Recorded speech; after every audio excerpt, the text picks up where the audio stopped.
this here. So you've all made it, kind of. Unfortunately, you all have to take your final because not everyone can pass the class if you didn't take the final. So here's what's going to happen. Your final is going to open tomorrow, or I guess midnight tonight. And you'll have the link in the announcement section. I have an exam review sheet for you. If you notice, though, that isn't showing up until 5 o'clock tomorrow. So if you finish your final before the review sheet opens, I will give you an extra 3 points on your score. So you have to have your final submitted by, well, I guess technically by 4:59 tomorrow. So I don't know, just some way to incentivize you and have fun for myself. That's the kind of sick sadistic things you do as a professor. Yeah, I'll give you all the answers if you wait, but if you go early, I'll give you points. Let's roll them dice. Big bucks, no whammies. Make sure you get that portfolio thing in. I've graded most everyone's that's turned them in already, and they've been really good. Make sure, though, that you are answering all the questions. So you have to, like, say, do the 5 whatever things you want to work on, but then also you have to say why that's important or why you want to work on them. So don't just list what you want to work on. Make sure you say at least a sentence or two of why you want to do that. For the job or grad school or whatever, make sure you're including an actual description. So don't just say, I want to apply to this job.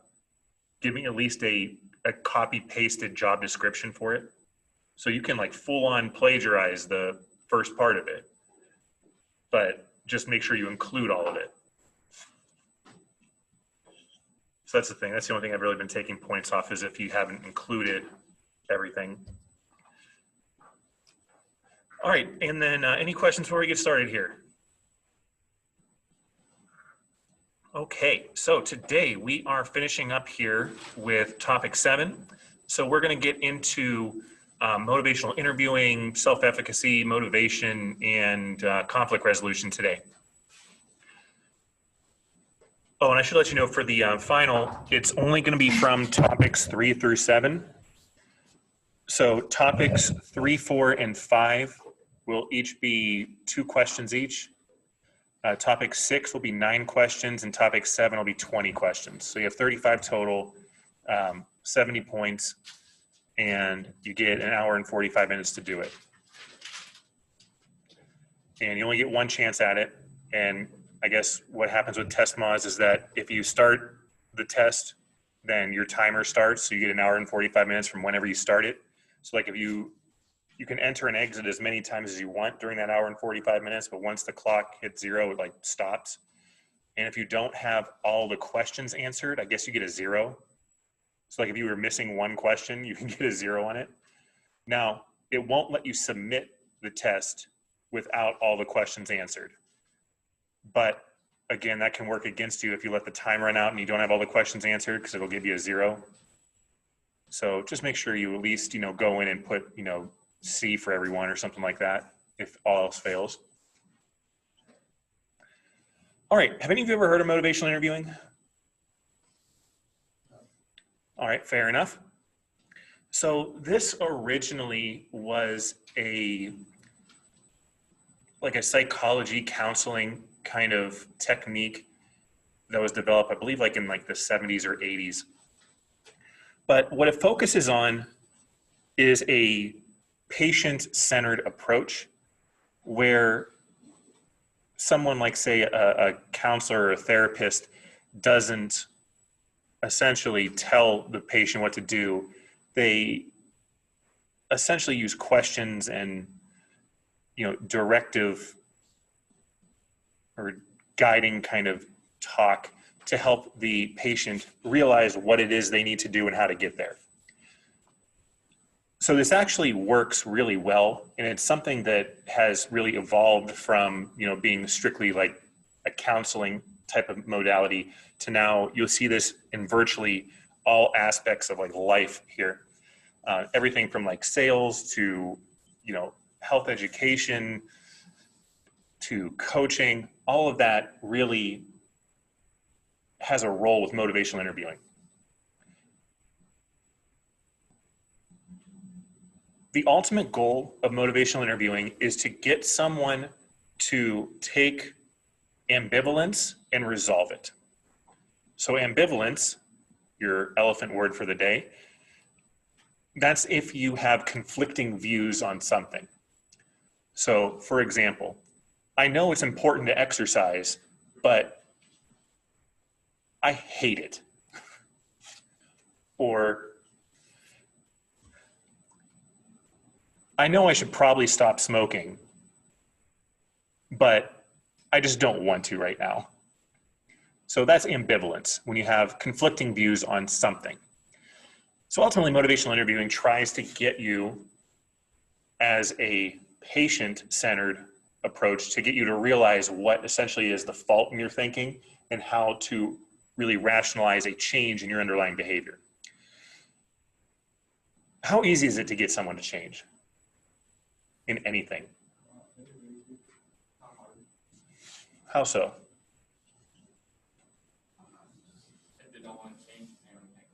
Okay. What if I told you that if you didn't, I don't know, quit wearing a hat to school, that I would give you a 0? Yeah.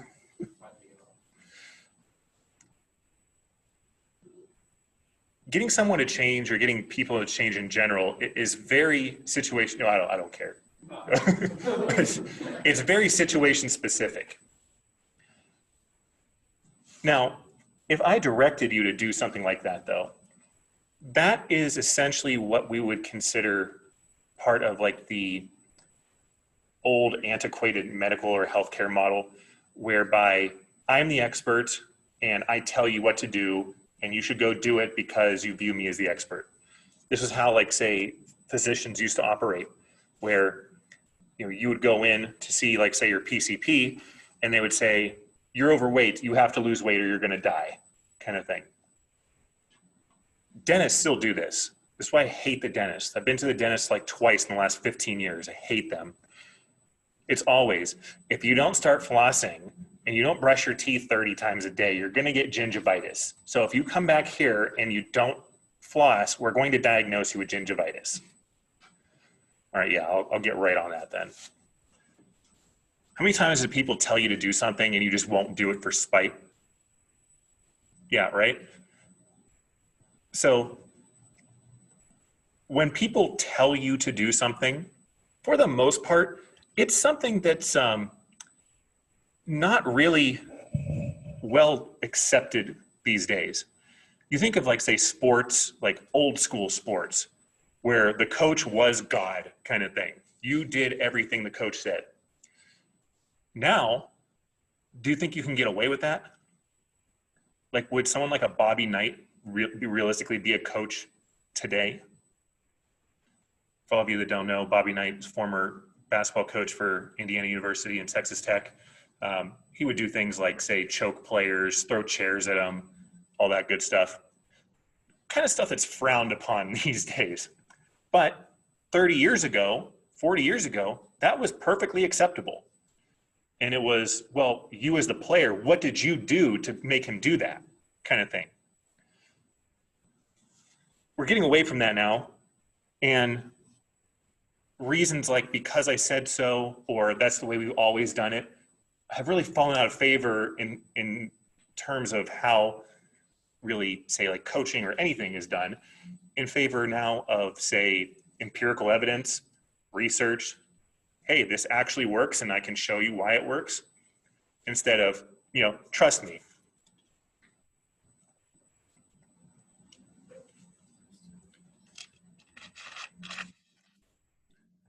Side note, I cannot wait till this vaccine gets rolled out en masse, because I absolutely hate wearing a mask. I ripped my N95 mask earlier today, so I had to throw that away. So I'm left with a surgical mask, and it keeps either falling down or pulling up. So I have to essentially, like, keep my hand on my face the whole time, which kind of completely, negates the use of an actual mask. So All right, so first things first, looking at personality types. Everyone obviously has a different personality. If I were to be, say, your therapist, or, I mean, as a professor, I guess I kind of do sometimes take up that mantle, unfortunately. Do all of you respond to communication the exact same way? Why not?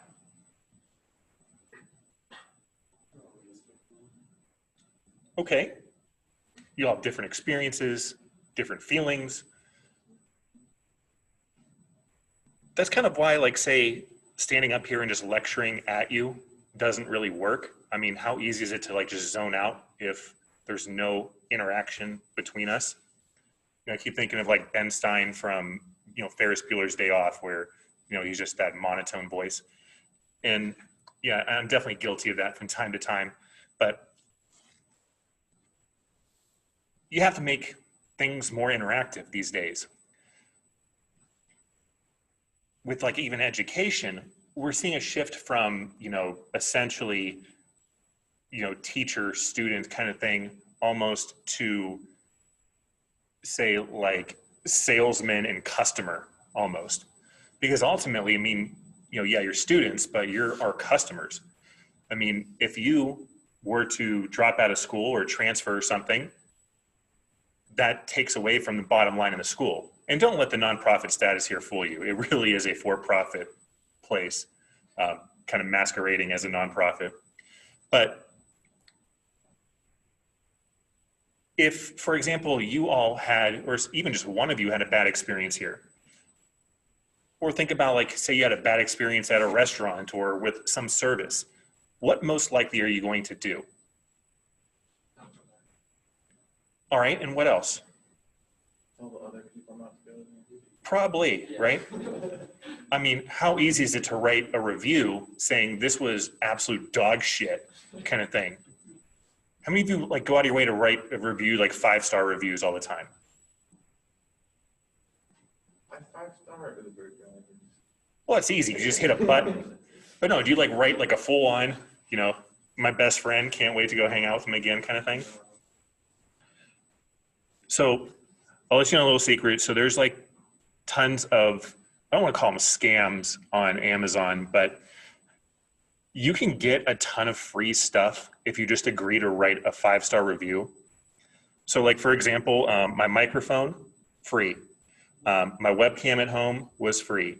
I've got more printer ink than I know what to do with. I've got like a bunch of gardening stuff I got for free because I like to garden. So if you're willing to, you know, just blindly write a 5-star review, you can usually get a bunch of free stuff. This actually does work really well. The only problem is that the field it has is is unipolar. So it's only going to like pick up my voice if I'm talking like right to it. If I talk to the side, there's a huge drop off in what the audio picks up. But yeah, that's neither here nor there.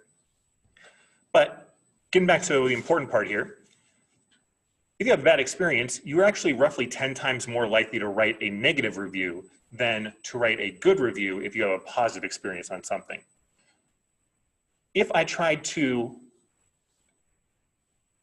teach every one of you the exact same way, I mean, granted, I can't individualize everything with like a 50-person class, but if I didn't really like say match what your attitudes were or what your behaviors were, it would be very difficult for you to, or for me really to build not only rapport with you, but also to engage you. It's super easy to get you to walk in the door. Like that's no problem. I don't have to do anything to get you to come to class. But once you're here, you know, it's another thing to kind of keep your attention, you know, make sure you're actually, you know, doing your work and not playing video games kind of thing, which I'm not going to lie, I used to do all the time. So when you're using any kind of motivational interviewing principle, you need to tailor your conversation style to what it is the patient or the other person is really evoking as their kind of personality. if there's someone that's like very soft-spoken and reserved, you don't want to take a domineering approach to them. Because why? So scary. Most likely, yeah. I mean, if someone is reluctant to open up to you and you take this like dominating approach, it makes them want to kind of regress back or not open up at all. Conversely, if it's opposite, where the client has a very alpha dominant personality, you don't want to be very submissive, because then they can just walk all over you and not accomplish anything. So you need to change your approach based on what the personality is of the other person. So like when I teach my 7 a.m. classes, that is a little bit more difficult to get people to show up, because 7 a.m. I know that I would not be there if I were any of you. But most likely when you're rolling in at 7 a.m., you're probably not at the biggest peak of energy. So that's where I really have to work on getting people to interact with me and communicate with me. Have to ask a ton more questions, force people to be my friend kind of thing. With here, I'm pretty confident that most of you will, or at least several of you, will yell out or participate when I ask something. I don't have to like call on people. But if I had to, if I found that no one's like responding, then you have to go out of your way to make them respond, kind of thing. Well, if you're low on energy, how likely are you to go out of your way to respond? I mean, not very, right? So you get the idea. So we talked about here this whole old school mentality, using scare tactics, using persuasion. Somebody that's like a used car salesman is really, really good with selling cars, but the rate of like, say, buyer's remorse with something like that is unbelievably high. Persuasion only goes so far, and it's really not recommended for any kind of long-term change. Think of persuasion as your, say, fad diet. It'll work immediately, like in the beginning, but we'll talk about like sustainability long-term or later on today. It's not something that's sustainable. For example, like say the HCG diet has you do a 500 calorie per day diet. Well, if you're consuming regularly, like say 3,000, 3,500 calories, and I cut you down to 500, what's that going to make you feel like? Yeah. And how likely are you to be able to do that for a long period of time? Yeah, I mean, good luck with that. Bottom, really, you should go with caloric intake. Side note, it's about 1,200 calories a day. You really shouldn't be going any lower than that, because then you start to really slow down your metabolism.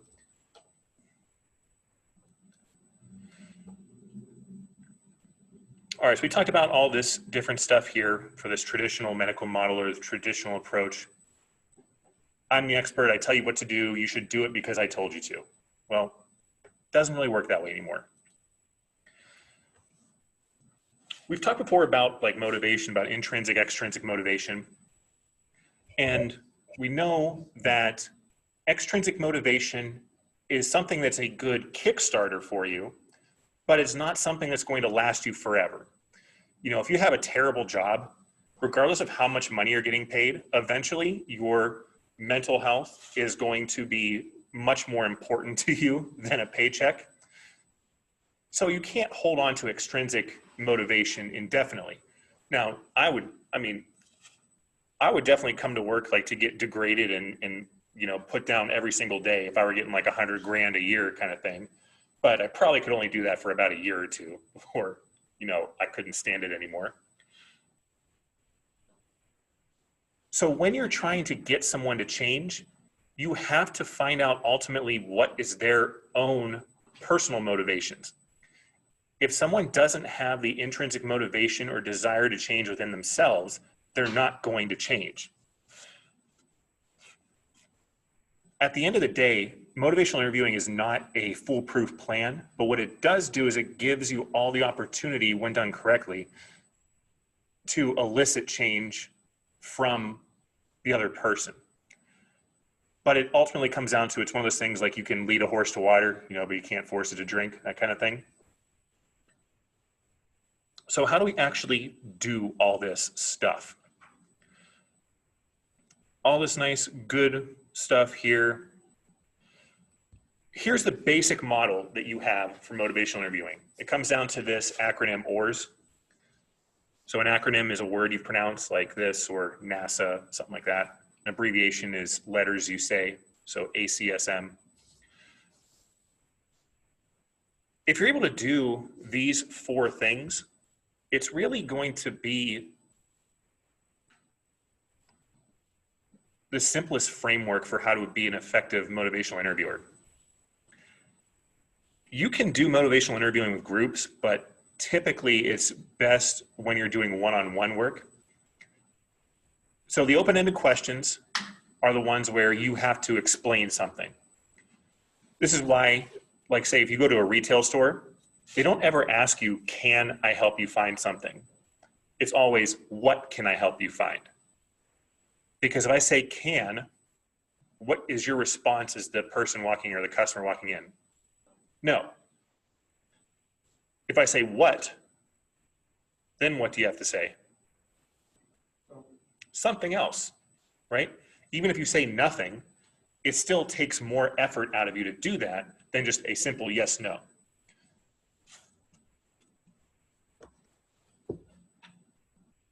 So typically your what, why, how,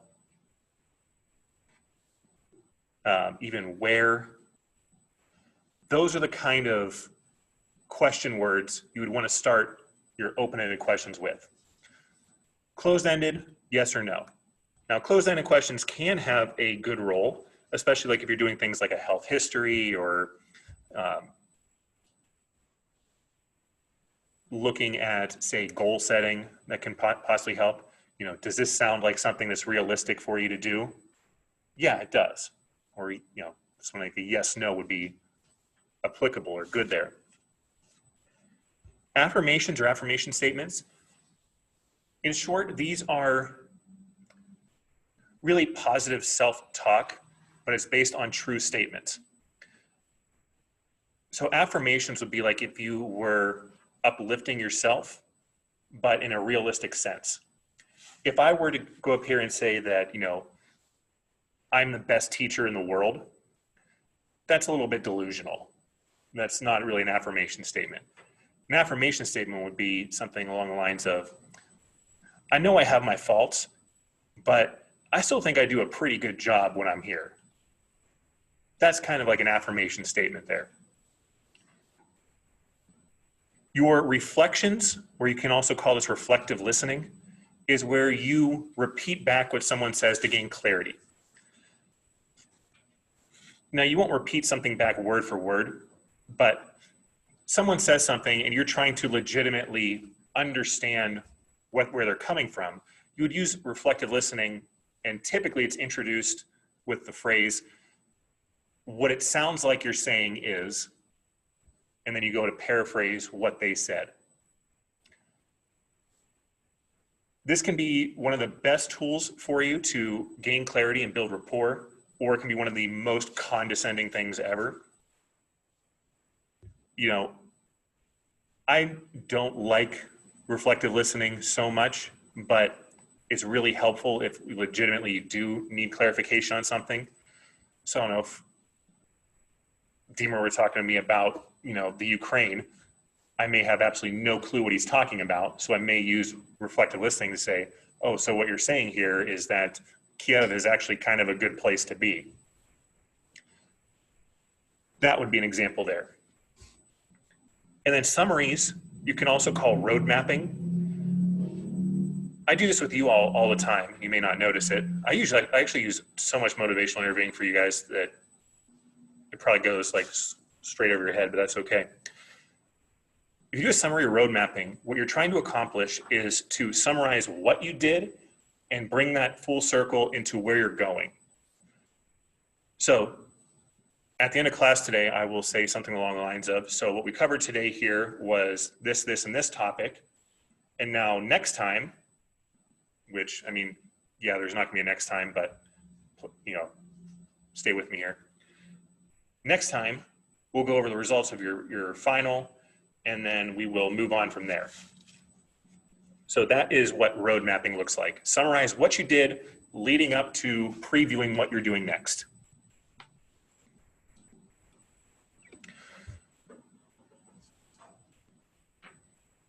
This whole bit here on evoking change is one of the basic pillars of MI.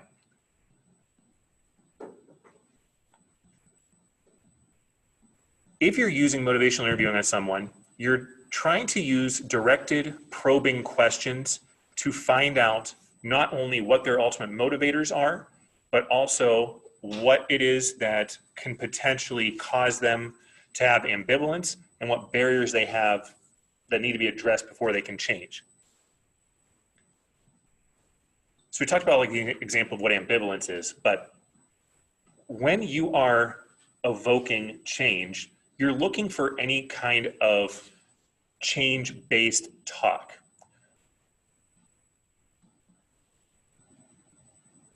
Ambivalence itself can be change-based. Pretty much anyone that isn't in, say, like in the trans-theoretical model at the pre-contemplation stage, where they say, I'm fine, I don't need to change. If you're in pretty much any other state of the trans-theoretical model, you are evoking change talk, or you're using some sort of change talk.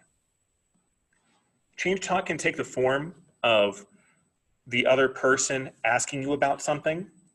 Can you tell me more about the ketogenic diet? Well, now you have kind of opened the door to accept education on that. It can also be looking at statements that are made that suggest the person is ready to change, but maybe they don't know how to change. I'd really like to start exercising, but I just don't even know what I should be doing. So you see how that is change talk there, what they're saying.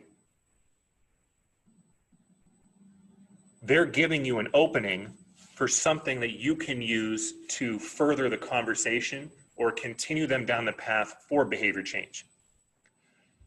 So if you told me that statement, I'd love to exercise, I just don't know how.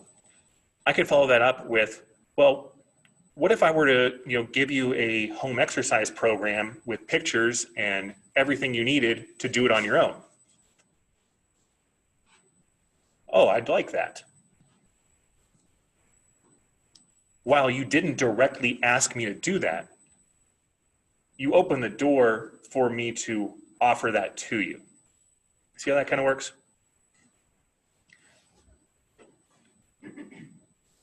So like next time you ever, are shopping for a car or something, listen for a lot of these cues out of, like the salesman, because that'll happen a whole lot. You'll hear them a lot of times say something like, what can I do to earn your business today? And you may say, like, here's my list of demands, essentially. I want to pay for a car in this much money, this many miles, all this stuff. And then they may do like, oh, so it sounds like you're looking for this kind of car. You'll see like so much of motivational interviewing in sales, like it's not even funny.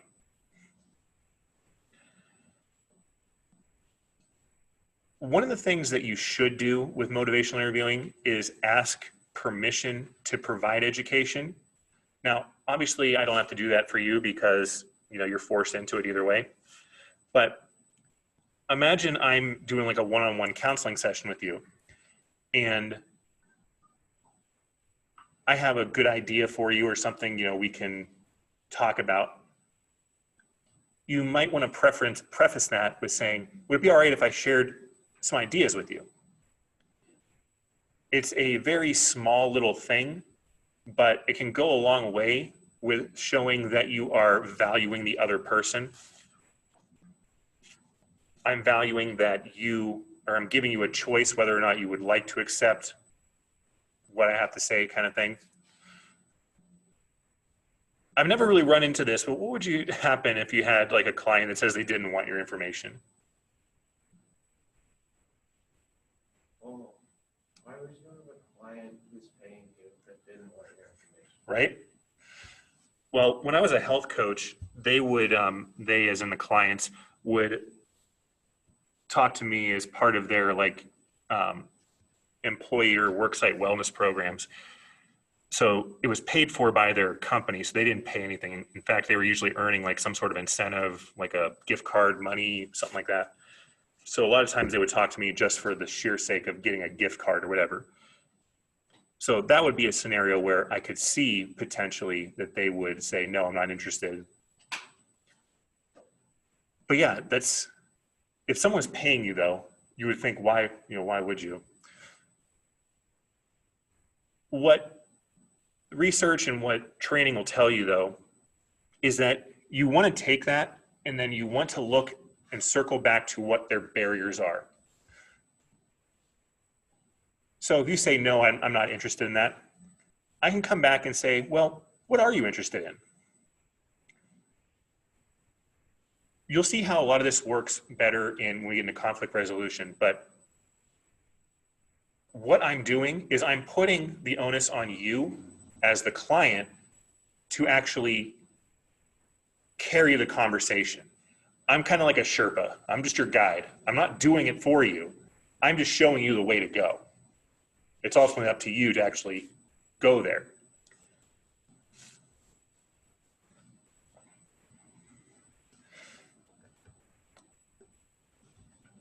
If you ever notice with most of your written feedback on assignments, most instructors, if they're, halfway decent with their feedback, will do typically a sandwich type approach.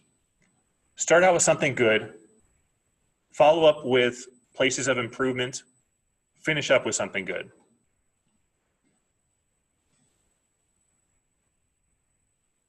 I usually tend to do that. Sometimes though there are, papers I get where, I want to pour bleach into my eyes and it's very hard to write anything positive about them. But for the most part, that's what you kind of do. In MI, you do this thing called elicit, provide, elicit. When you elicit information, you are using probing questions to get the other person to open up to you. You provide information by building off of what they're saying, and then you elicit again. So if, say, for example, you're talking to me about exercise prescription, I would maybe question you on, let's say, what is it about exercise that really interests you? Or what are you looking to get out of this? And then you say, whatever. And that's where I can go into, well, is it all right if I give you some information on that? So see how that elicit, provide, elicit. Throughout the whole process, you also want to be checking for understanding. That's why periodically I'll say, like, does that make sense? Or something along those lines. Even if you're just nodding, just for the sake of nodding. One of my first classes I taught here was EXS 247, which is weight management. And there was always this one girl in the back right row of the class that I swear to God, no matter what I said, she nodded in agreement with everything. So anytime like I would do some sort of complex information and I'd be like, what kind of questions do you all have? And she would just be like nodding like, I'm good. So I'd move on. And, even though half the class had questions, none of them would speak up. And I took her as the official spokesperson for the class.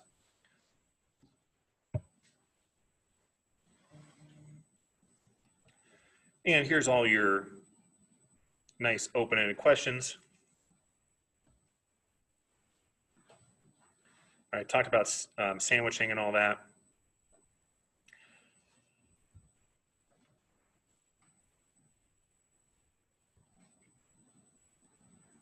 All right, so look at these closed-ended ones. So for example here, did you meet your exercise goal? Well, it's yes or no. How do you make that open-ended?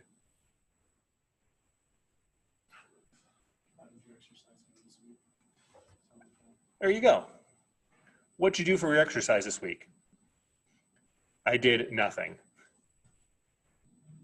All right, well, that's still okay. What do you think, prevented you from doing that? Easy. Sure, whatever.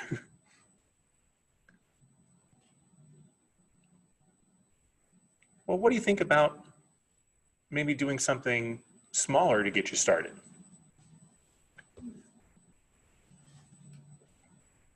The one big thing with the whole EPE model is that it assumes that the client knows enough about the topic to be intelligible about it. So like if I were trying to explain particle physics to a particle, you wouldn't expect that particle to know anything about it, right? Have you ever been in a situation where you were so clueless on something that you didn't even know what you don't know? So how do you ask questions about and get clarity to understand something if you don't even know what you have a question about? Like, that can't work. So if the client doesn't know, or the other person doesn't know what they don't know, this doesn't work at all. You have to have at least a basic framework of it. It's very hard to do like motivational interviewing if you've never even heard of the concept of exercise, kind of thing. So like if you came to me saying, I read about this word called fishing, teach me to fish. And I started talking about rods and reels and lures and whatever, boats, and you had never heard of any of these things, you can see how it'd be very difficult for you to follow. It's kind of like whenever I hear people talk about, I don't know, Lord of the Rings or Dungeons and Dragons. No freaking clue what they're talking about. I mean, yeah, I kind of half read The Hobbit when I was in high school, and I slept my way through at least one of those movies. But I have absolutely no clue what anyone's talking about when they say that they're leading the whatever faction of 10 or 12 to the return of the two towers for the new king to arrive, kind of thing. No clue. I don't even know what to even ask for clarification. So if you don't know at least a basic amount of information, none of this works. This is where you do all the working right here. So you're taking in, really filling in, I guess you should say, what the other person doesn't know. So let's say you know general weightlifting. Like, yeah, I've used machines before, and I know to use, like, say, a chest press machine and a leg press machine, all this stuff. What I can then do is look at, all right, what do you think about trying something like, say, free weights? So now I've introduced a new concept to you, but you already have that basic foundational knowledge of what weightlifting actually is. Does that kind of make sense?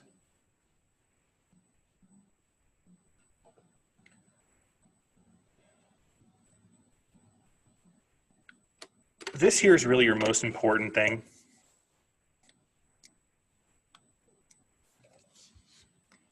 If it's not important to the other person, then you really shouldn't bother with it. If my goal is to, for example, say stop smoking, do you think I want to hear about, I don't know, the best way to decant wine? No, it has absolutely nothing to do with it. You take what is the primary motivation or the really source of inspiration for the client or the other person, and you build off of that. This is where you primarily want to be focusing on building strengths and reinforcing their wins. You want to minimize losses and reinforce everything good. We talked about before, you know, when you have, like, say, a coach that is constantly on you, just denigrating you the whole time, how likely are you to want to work your hardest for them? I mean, eventually, it may be some sort of motivation in the beginning, but eventually it just turns into something that you usually take personal. And that's when, it's, screw you guys, I'm going home. So what you're trying to find out here is, what kind of positive things did you do? Well, if you didn't exercise at all and your goal was to exercise, that's obviously not a positive. But how can I make that into something positive?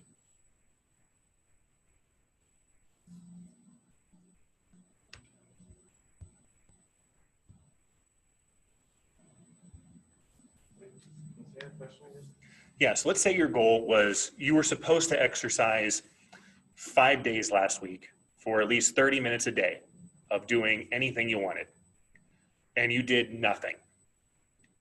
That obviously is negative, or a loss. You didn't do what you're supposed to do. How can I, as the whatever counselor, leader, whatever, how can I make that into something positive?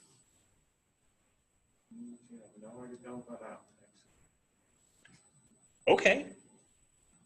I mean, no, as funny as that sounds, that's dead on. For any of you that remember Sir Mix-a-Lot, the whole baby got back, one of his famous quotes was, he said he was terrified when the song went to #1. And why do you think that was? Yeah, because there's nowhere to go but down. So taking that opposite approach, all right, so you didn't meet your goal this week. That's okay. Luckily we got a new week to work on here.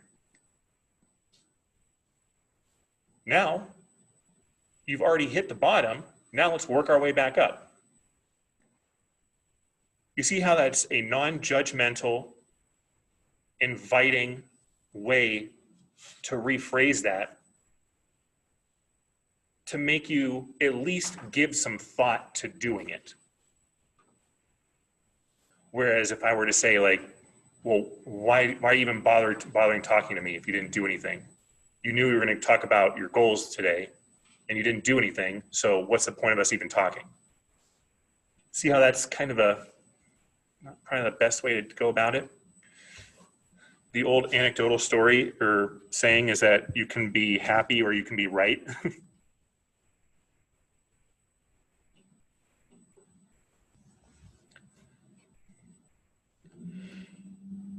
Now, what about something like this here? I mean, I'm sure none of you guys have heard that, but let's say that your doctor tells you that you need to lose weight. And now you're talking to me, your, say, health coach, about it.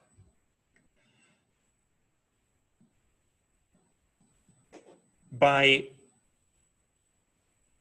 me using a phrase such as, how important do you think that is? Or what do you think about that? Do you see how that puts the conversation back in your control as the recipient? Why do you think that's a good thing to do? Because it makes them think about it.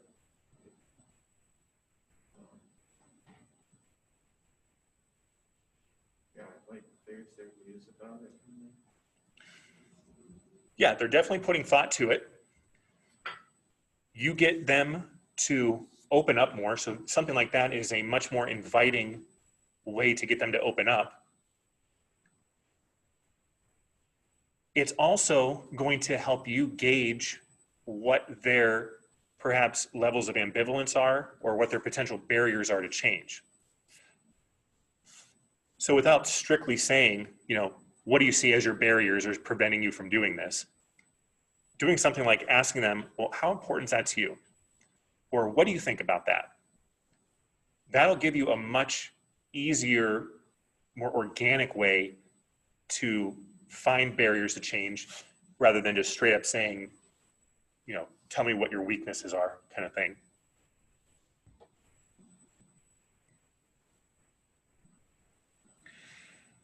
All right, last thing on motivational interviewing is this acronym called GAB.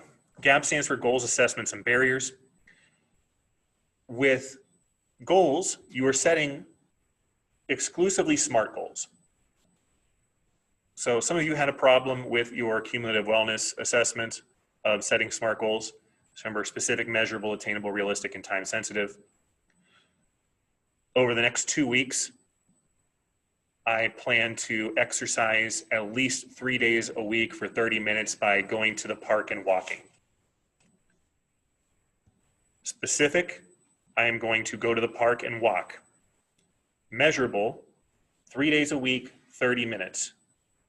Realistic, is 3 days a week at 30 minutes of walking realistic? Yeah. Attainable, is it plausible? Well, I guess say attainable first and then realistic. Attainable, is it plausible to do it? Yes.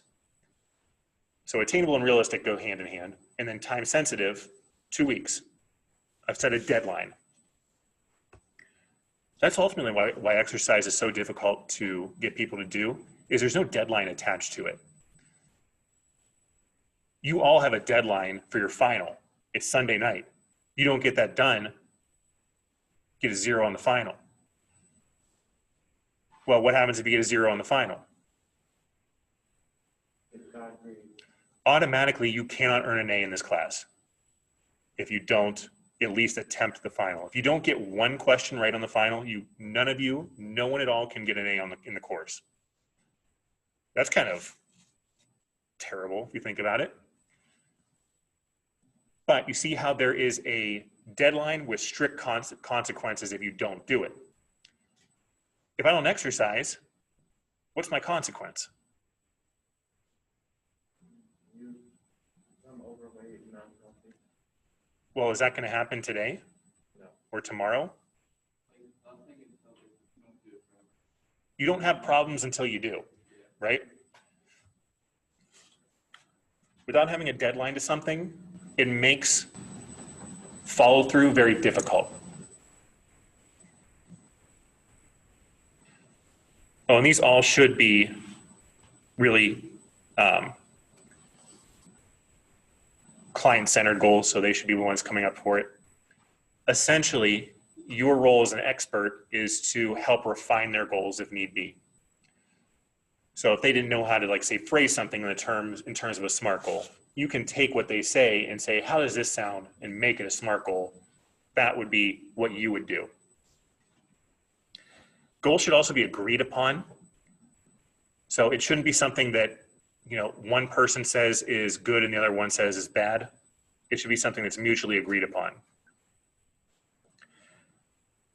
When you assess, assessment is looking primarily for discord. Discord is resistance, and resistance is actually a term that's been eliminated from the lexicon of motivational interviewing. But discord is what you would do. Here's your number one. Yes, but. Or just using that word, but.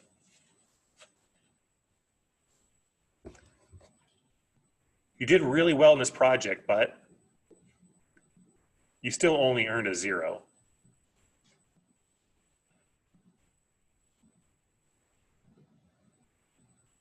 When you show discord, you still are most likely showing or expressing change talk, but you still have to, as the expert, the whomever, you still have to assess what their state of change is. So you've all heard of the trans-theoretical model of change? 5 stages. You got pre-contemplation, contemplation, preparation, action, maintenance. Sometimes you see a 6th stage in there, which is relapse. Pre-contemplation stage, the person's approach is, I'm perfectly fine the way I am and I don't need to change. How likely are you to get them to change? Yeah, good luck. If you can do that, let me know some lottery numbers. Contemplation says, I know I need to change, but I'm not ready. Preparation says, I'm ready to change, I don't know how. Action says, I'm ready to change, I'm doing it, or I'm going to start doing it. Maintenance, I have been doing it. The easiest people to work with are preparation and action. Those are the two easiest categories of people to work with. Maintenance and pre-contemplation, very difficult. Because you don't want either of them, or well, you don't want someone who's in maintenance to change. You want them to maintain what they're doing. Someone who's in pre-contemplation, you want them to change, they don't want to change. You can't force them to change.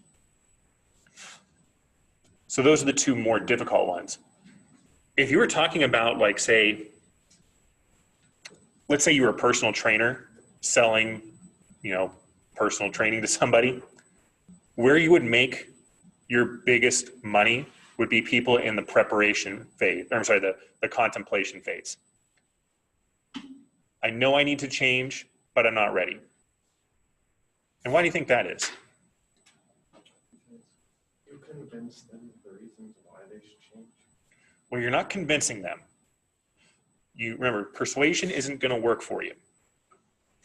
What you're first hearing is that they acknowledge the need to change. That's your in.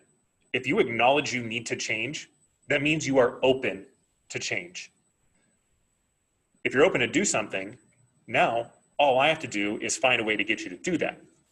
I do that by looking at what your flaws are in your thinking and essentially contradicting them. Well, I don't want to exercise because I don't have any time. How could you change that, or how can you contradict that? Ask them, like, how much time they spend watching TV, or break down the schedule. Yeah, like a quick workout.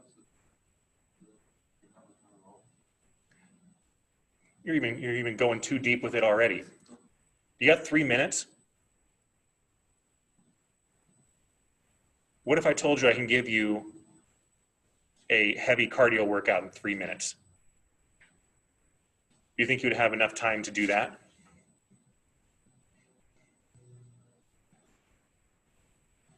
That is the number one excuse people have for not exercising, is lack of time. Number 2 and 3 are way far down, and that is they don't know how and they don't have motivation to do it. So you see how I take your resistance. The term used to be rolling with resistance, but again, like I said, resistance has been eliminated from the lexicon. You're noting the flaws in their thinking, and you are counteracting them with potential solutions. Anytime you counteract someone's thought process, you need to provide a rational solution, not just an idea of how to actually go about with the change. That's where saying, well, it doesn't take that much time to exercise, that would be problematic because it doesn't present a solution. It gives me parameters, but it doesn't give me anything specific.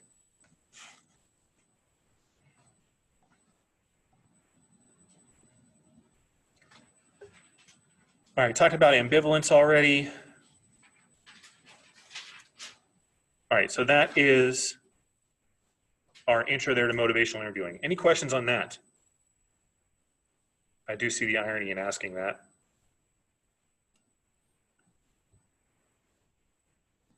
All right, so moving on here. Part 2, building motivation and self-efficacy. What's the difference?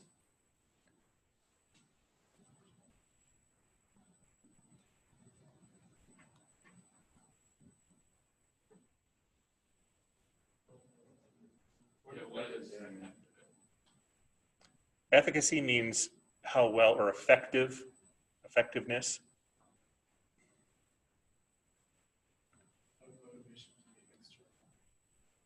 It can be. It can also be internal.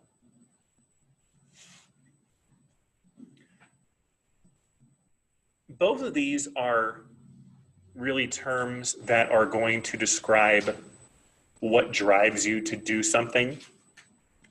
Motivation is more global. Self-efficacy is more specific. So your motivation for being here is to graduate from GCU. I mean, would that be a fair statement? Your self-efficacy is to pass this class or to pass this final. So self-efficacy needs to be something that's much more personalized and specific. Motivation is much more global. Now, and I just have this was just an example for that. We talked about sustainability earlier, but remember with sustainability, what you're talking about here is something that you can do long-term. Fad diets, fad exercises, those don't work because they are not sustainable. If it's not sustainable, you can't have long-term change. Yo-yo dieting is what you would see, or something like that. Someone that makes change or jumps into like the action phase and then regresses back to the contemplation or even pre-contemplation phase.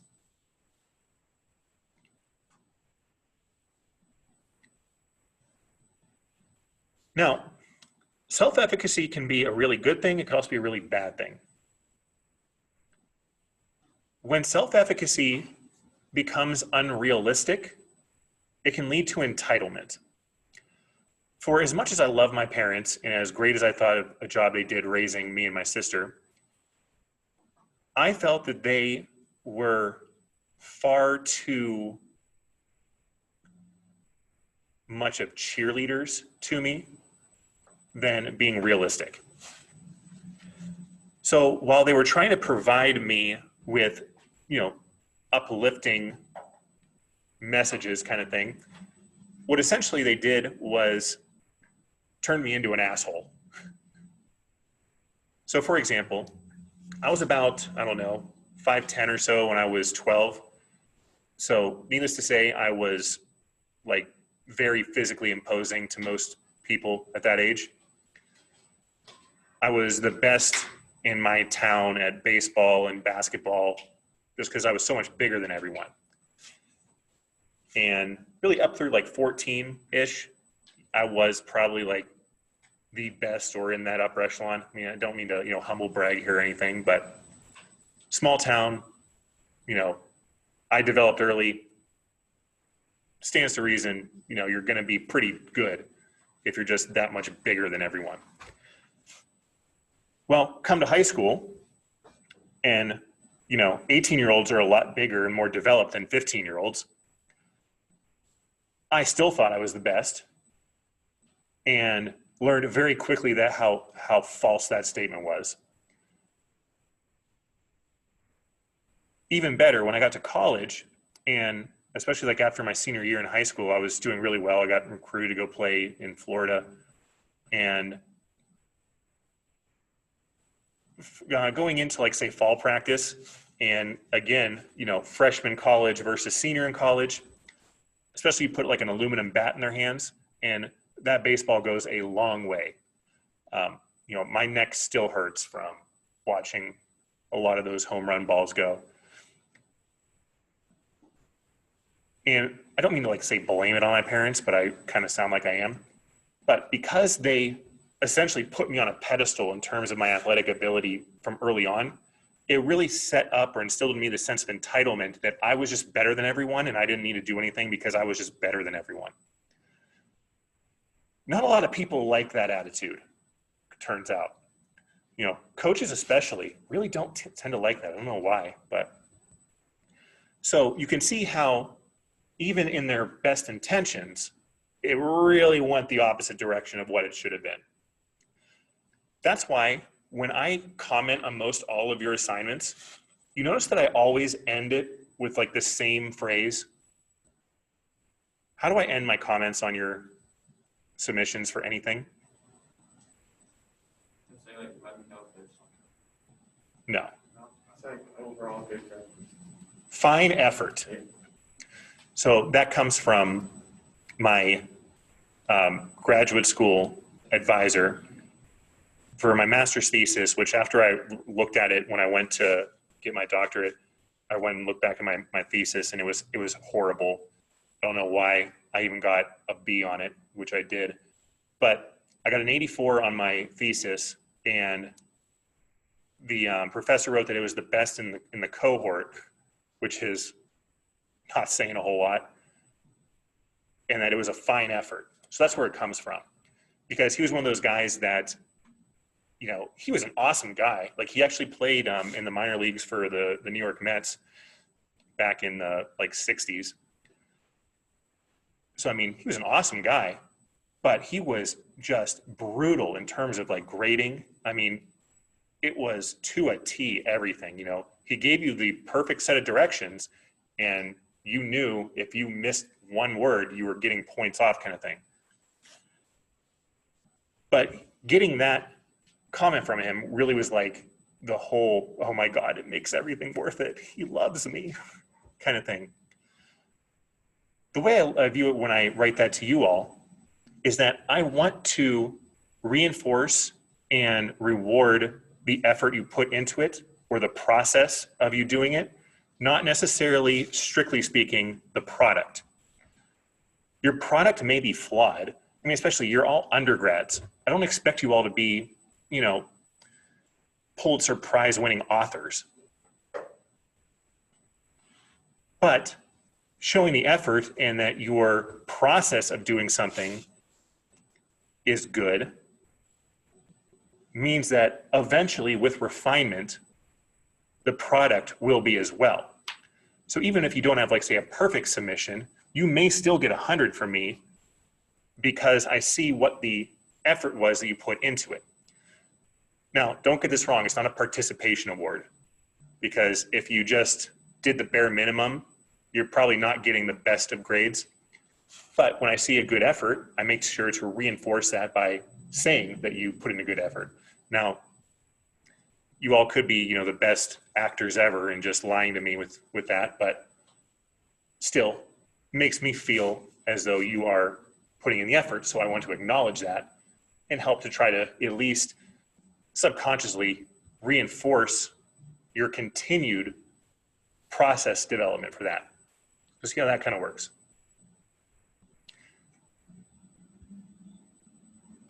Ultimately, if you work on process development, the product has to be good.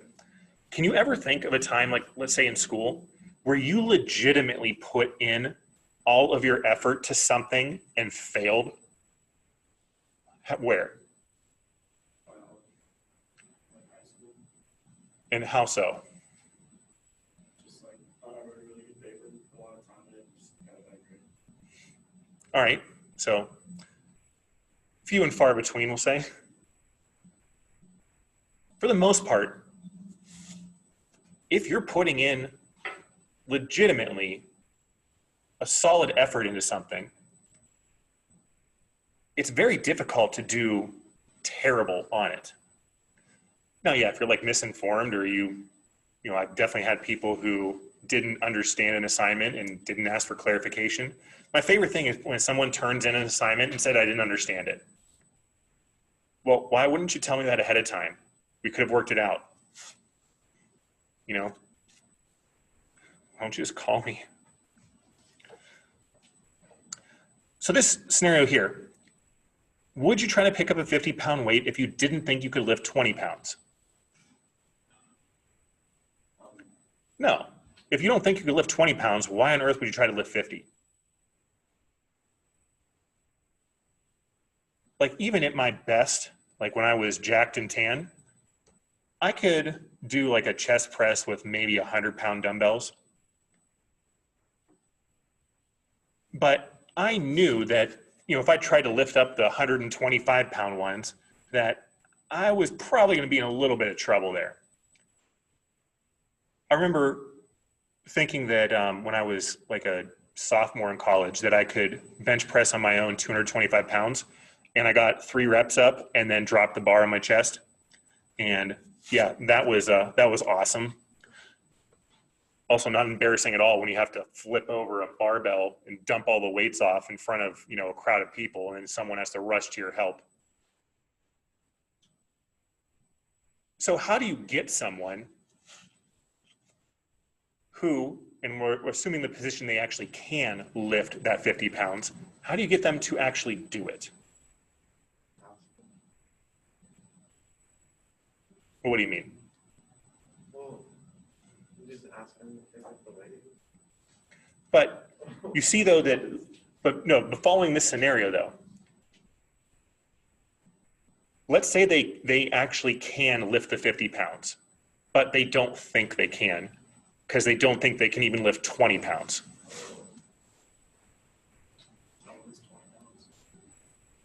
I mean, you could do something like that. Sometimes deception works. Motivated. I mean, maybe. But this is where self-efficacy comes into play. Anytime you're making any sort of behavioral change, how do you have to make that change?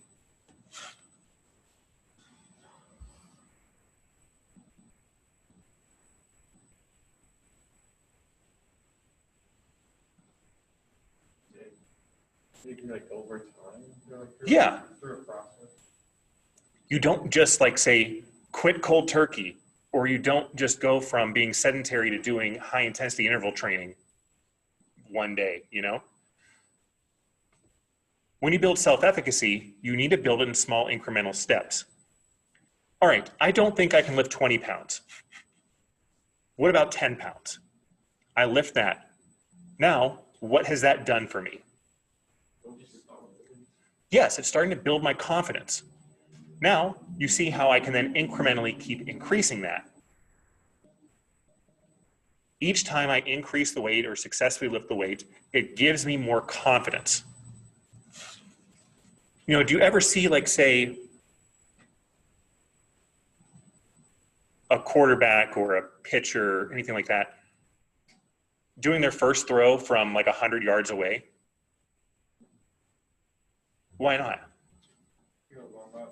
Yeah, you have to warm up, right? Well, part of warming up is, you know, physically getting your body, your internal temperature to increase, but it's also to start building up confidence in your mechanics. If you are having trouble throwing 5 yards, how well do you think you're going to throw 50 yards? So you incrementally build up your confidence, and you do that, you know, I'm not saying like Tom Brady needs to like build his confidence, but you start honing in on your mechanics by starting out small and increasing bigger. You don't go full go. I mean, you do remember like say gambling with people where, you know, beginning of practice, it would be all the pitchers would be at home plate and whoever could throw the ball the farthest without warming up won, whatever. Probably not the smartest thing, but it's what we did.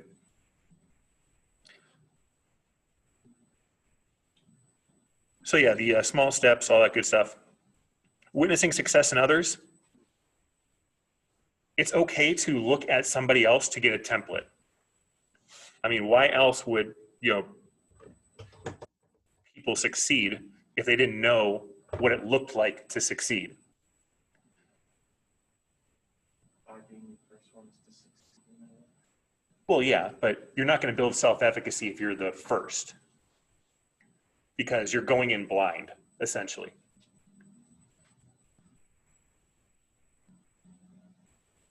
So like if you're an assistant coach, you get to work under a head coach who hopefully has success.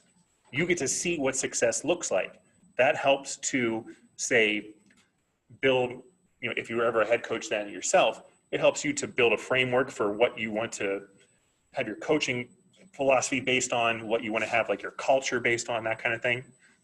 You hear of like, say, the Patriot Way, and all the coaches that are head coaches for other teams now that were assistants under Bill Belichick all try to incorporate aspects of the Patriot Way to their new teams. Some have really good success. You look at, for example,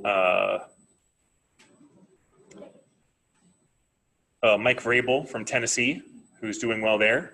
You look at others not so well, like a Bill O'Brien, formerly of the Houston Texans, or Matt Patricia, formerly of the Detroit Lions. A support system we talked about with, say, like Weight Watchers, why that works so well is because you have meetings. You have everyone in that room is your support system. When you talk about, like, say, like rehab and recovery, that kind of thing, like working the 12 steps and all that, anyone that's in, like, say, substance abuse recovery gets a sponsor. A sponsor is the person that is going to keep you accountable and act as a support system for you. It's so much easier to succeed in something when you have someone to keep you accountable. You know, if you were part of a team and your coach said, okay, each of you has to go and do this workout sometime in the next 24 hours. Does that set you up to have accountability from each other?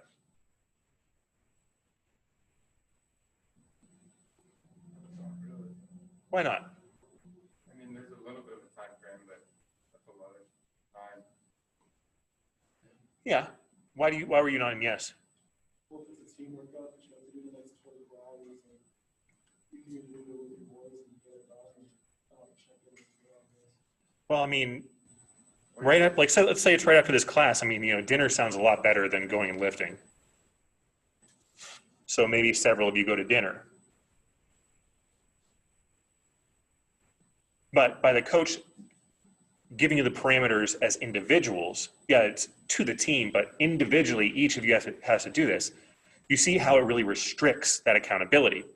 Whereas if it's you and your workout partner or you and your group need to do this, now you see how that inherently builds in a support system.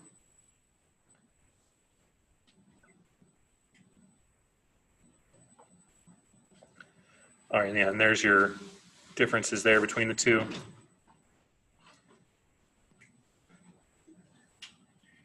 All right, and I want to finish off here by getting into this conflict resolution.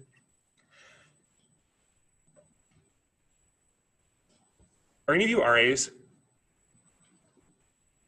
Are you just waving at me, or are you one? Oh, that was just poor timing. So none of you, you're an RA? All right, do you have any friends that are in your, dorm building? Have you ever caught them doing something they shouldn't be doing? And what did you do?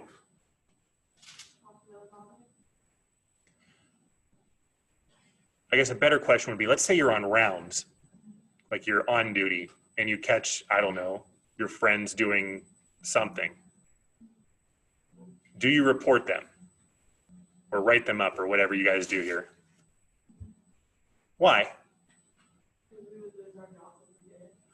But you're my friend. Can't you do me a solid?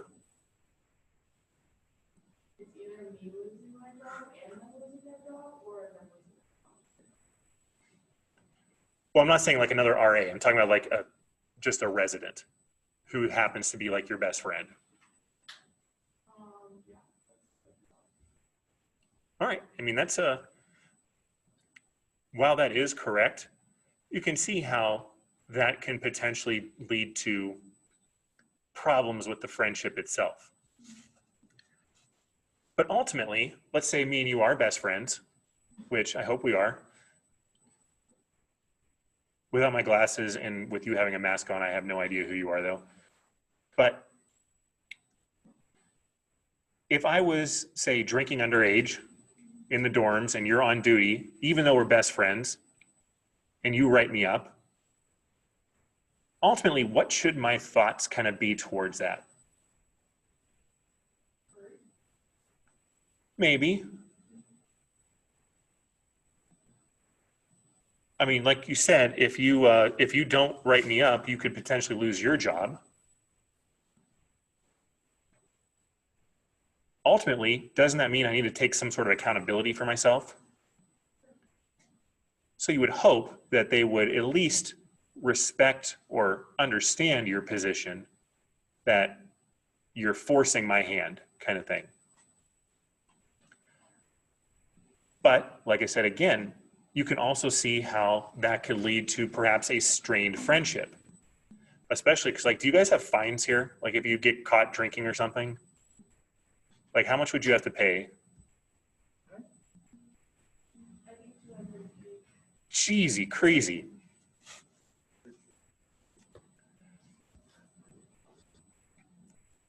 I remember my last undergraduate school was Martin Methodist College. You know, they were real dry campus kind of thing, but you know, you're living in southern Tennessee. I mean, What else is there to do?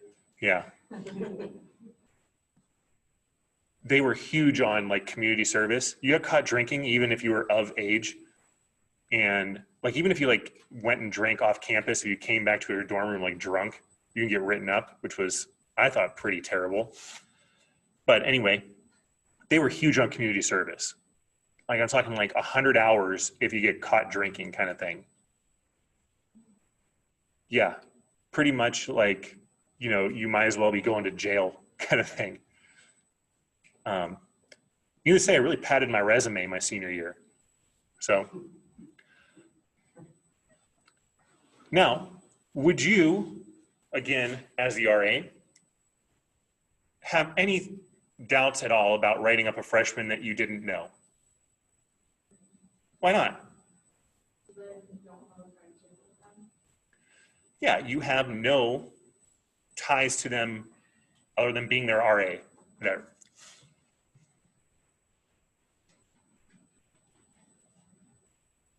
While, like, say for example, like when I grade you all in the same scale. Like, I don't really care what any of you think of me, or unless you, I mean, no one's ever like really outwardly written terribly hurting things to me, like in a submission.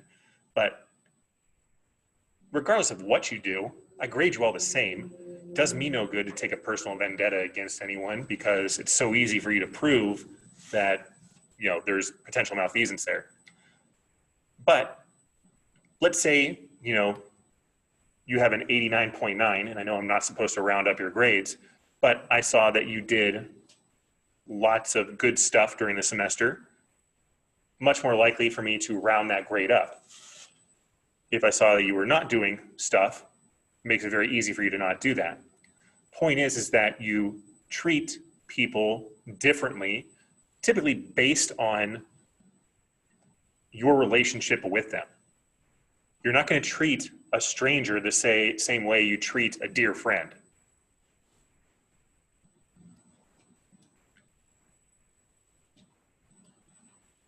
What I ultimately look to try to do whenever I'm talking to any of you, and I'm not by any means 100% successful in it, is I try to make sure I don't talk down to you. I know that a lot of times, like I actually have gotten students that wrote on my like reviews that I talk down to them, and legitimately I don't try to.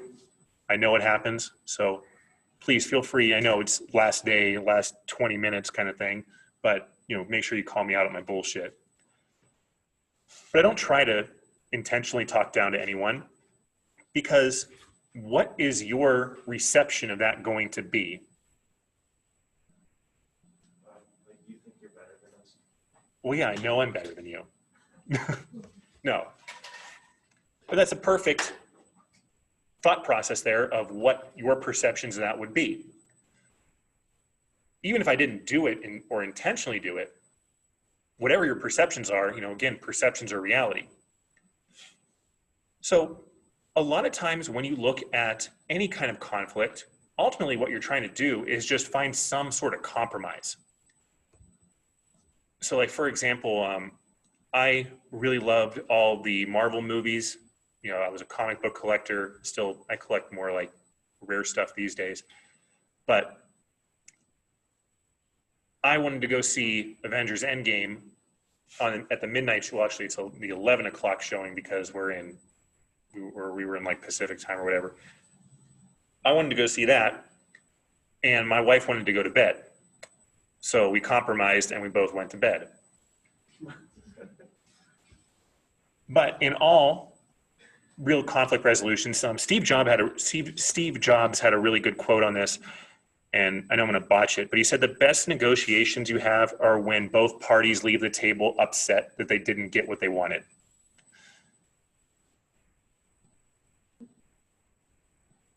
For conflict to truly have a resolution, there has to be some sort of legitimate compromise to it. What happens if you give in and accept everything I'm doing? Fine, have it your way, that kind of thing. What does that say about the conflict?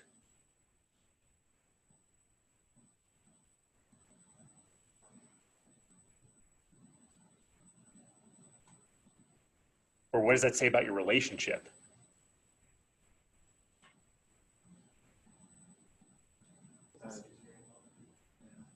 It's like one-sided. Yeah. That's not a partnership or a collaboration. That's, for example, like me steamrolling you into doing what I want. Or if you're the opposite, if you're just completely submissive and you're just willing to do whatever, that also doesn't work. So to truly have any kind of conflict resolution, there has to be real give and take between the two parties. If one party doesn't get anything of what they're asking for, then it's not a good resolution. You also don't want to be, say, yelling at people. How often have you yelled your way into winning a conversation or winning a debate or something like that? Winning an argument? Not really. Like if I just yell at you enough, is that going to make you change your thought process? Or if I call you names or degrade you, that kind of thing, are you really going to change your thought process? Probably not. If you're doing this correctly, you can get or essentially turn the tables on whomever the other party is and make them essentially negotiate with themselves. I did it recently. I like to do it a lot with students who question their grades, which again, I am all for self-advocacy. Like if you guys don't advocate for yourself, who will? I had a student in another class who questioned their grade and said, essentially I deserve more points kind of thing. And I simply wrote them back and said, here's what you submitted. Do you feel like this, what you said here, actually accomplished or solved the prompt kind of thing? Trying to keep it as vague as I can. But you see what doing that does. Before, like a couple years ago, I did a test once where instead of having a bonus question, which I like to do, I put at the end, what grade do you feel like you deserved? And the surprising amount of honesty I got was incredible.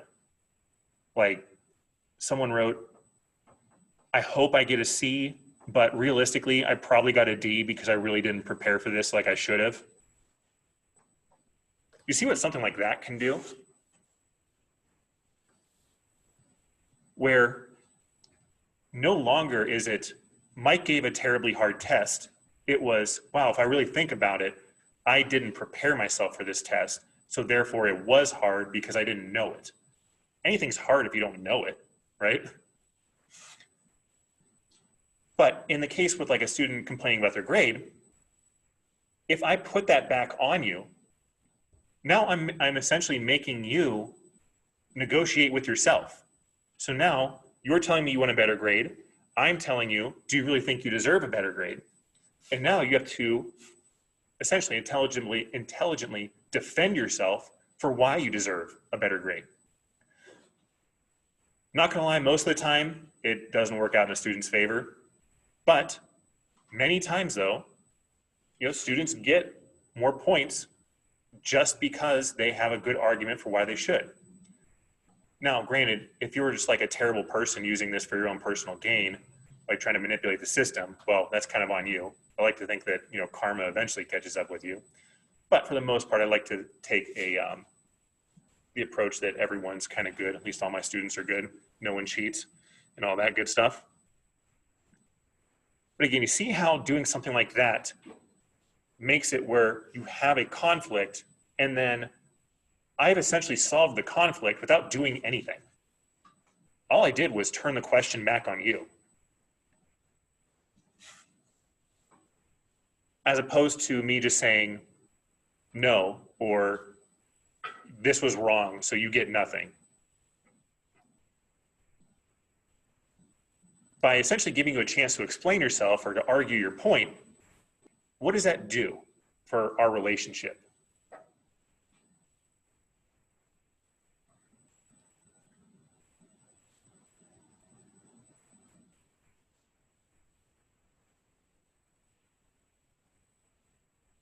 What did you say? So you're complaining about your grade. I tell you or say to you, here's what you did. Do you really think you deserve more points for this? So I give you that chance to then say whether or not you believe you do deserve it. What do you think that does for our relationship, other than me just saying straight up, this was a bad submission, no? Probably makes it more of a like respected relationship because you can have like valid arguments about why you think something should happen or not. So for my own personal selfish gain, I'm showing that I am open with you and willing to at least listen to your arguments. But it also gives you that chance to feel valued. I know I'm saying like I'm like opening, you know, the whatever the curtain kind of thing, but that helps with the relationship immensely because you take what could very easily break down into a terrible situation into something that's very workable. Now, if you're unwilling to admit that, you know, your Miss Lippy's car is green essay is not the best thing in the world, can't really do a whole lot then. If someone's not willing to compromise, you can't compromise, right? So again, with all of these, everything we talked about, if you don't have some sort of willingness to change, you're not going to change, kind of thing.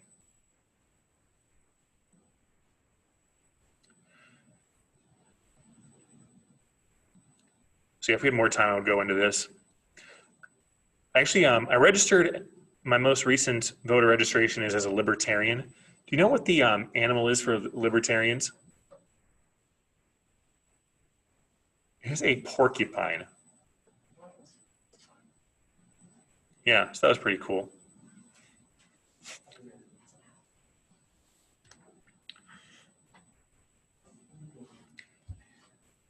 And the more I think of it, like the more I thought about it, like I actually do fall into a lot of like libertarian kind of ideologies.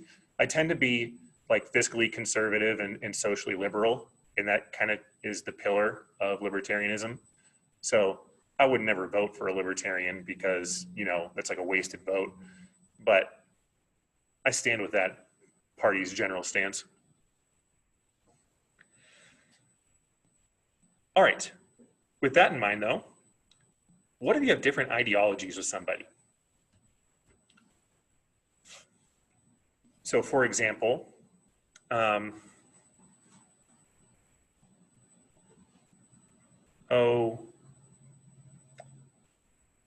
a Christian and you're a Muslim. That's about as fundamentally different as you can get, right?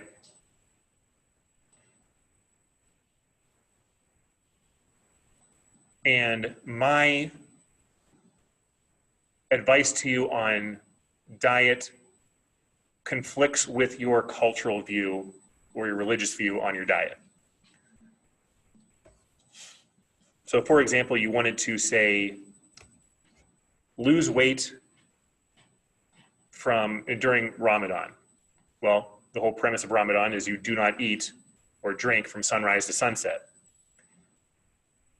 and you said you wanted to work out every day, what do you think I would be telling you to do if you wanted to do that?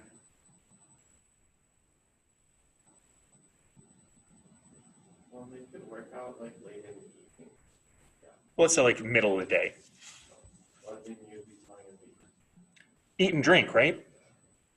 It's not going to do you any good to do like a high intensity workout if you're not drinking fluids. Well, that is staunchly against what your belief system is.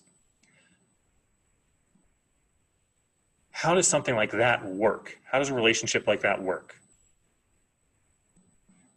Now, say what you said. Yeah, if you work around it, you know, they can work out late at night. Yeah, something like that. One of the big things that you need to, or one of the big psychological traits or emotional traits you need to have with motivational interviewing is empathy.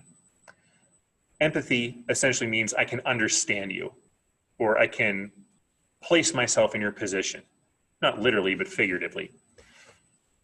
It doesn't necessarily mean that you have to explicitly state that. And it's definitely not sympathy, so don't confuse those two. But when you empathize with someone, you can understand them. I may never convert to, any Islamic religion, but I can understand why people practice that. You can't understand why they radicalize and all that, but that's thankfully a very, very small subset of it. But you see what I mean? I don't have to agree with your thoughts, but if I can understand where you come from, we can find common ground. If we can't find common ground, how easy is it for us to coexist? Like if I told you, okay, if you're refusing to change your workout from noon every day and you don't want to at least drink water, that you can't work out with me or I can't train you. You see how that's an ultimatum? It is staunchly against what the other person's belief set is, and it's not showing any regard for empathy. What if I find out, well, the only time I can work out is from 12 to 1 because I'm busy literally every other hour of the day kind of thing. Without me going and knowing all that background information there, you see how coexisting would be virtually impossible.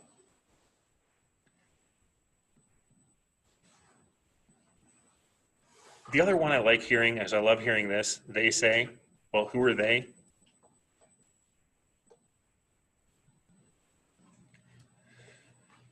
All right, we talked about change talk already. Sustain talk.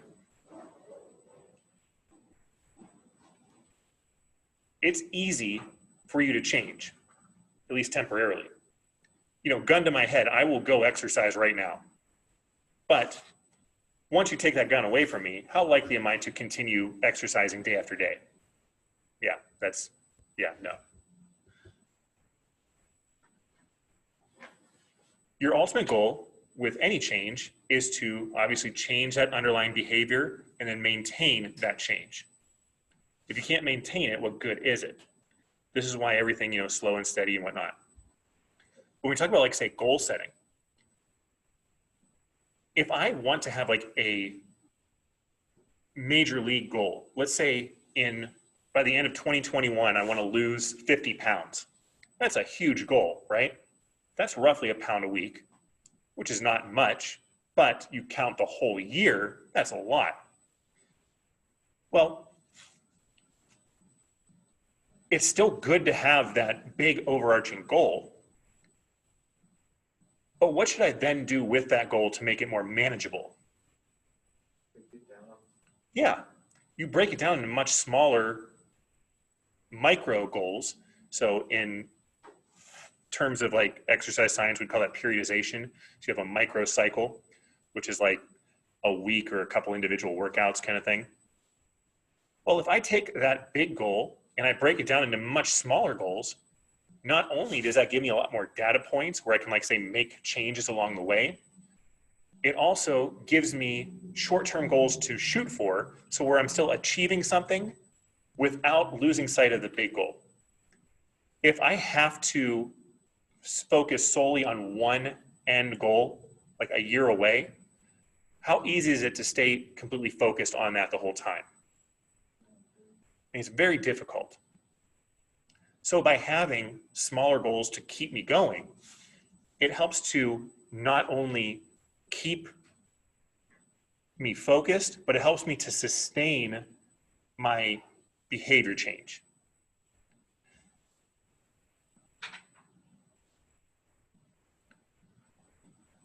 All right, we talked about all this good stuff here.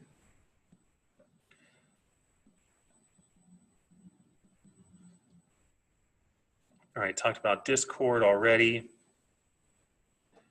And then again, conflict resolution, the whole thing about it, having compromise.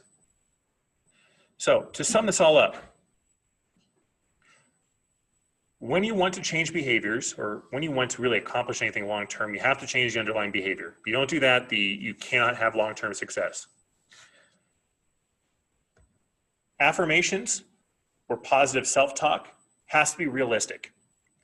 If you're a cheerleader, that is not usually realistic.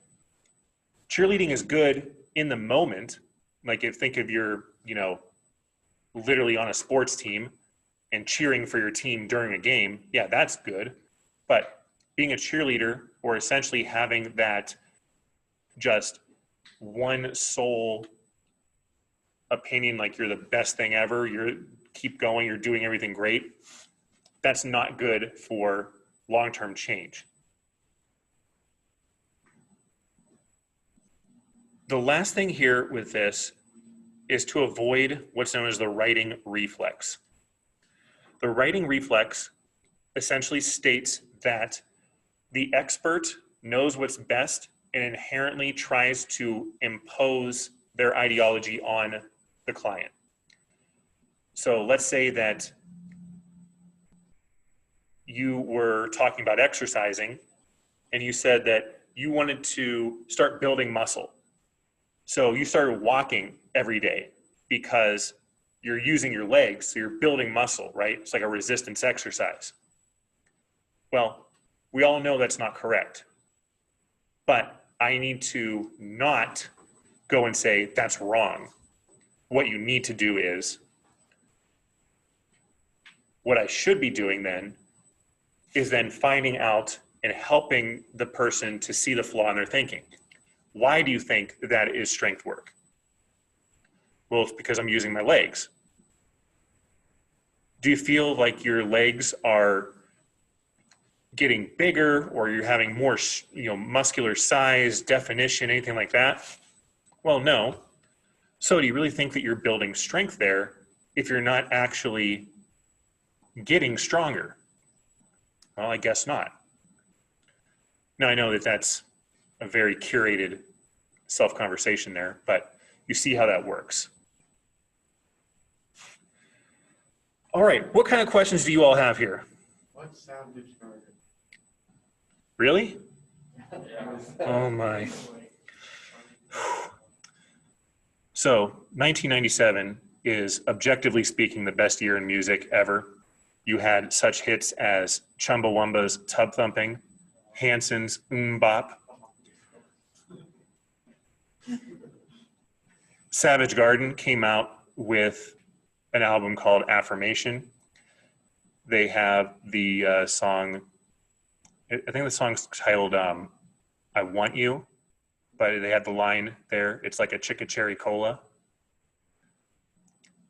So they're an Australian duo that had 2 albums that both went platinum back in the 90s. But it's for affirmation statements. People used to know what this means, or what this meant, like, 10 years ago. But clearly, kids these days, their loud music and your Dan Fogelberg, Zima, hula hoops, and Pac-Man video games, you all have, your attention spans being measured in nanoseconds.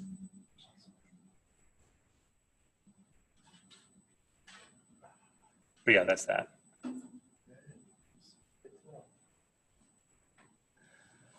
All right, well, that is everything I have for you here today. So thank you all for getting through that with me. I really appreciate all of you for at least coming to class today and for putting up with me the last 5 weeks. If you have any questions, make sure you send me a text message, especially if it gets to the weekend. And then I will maybe see you all again sometime down the road.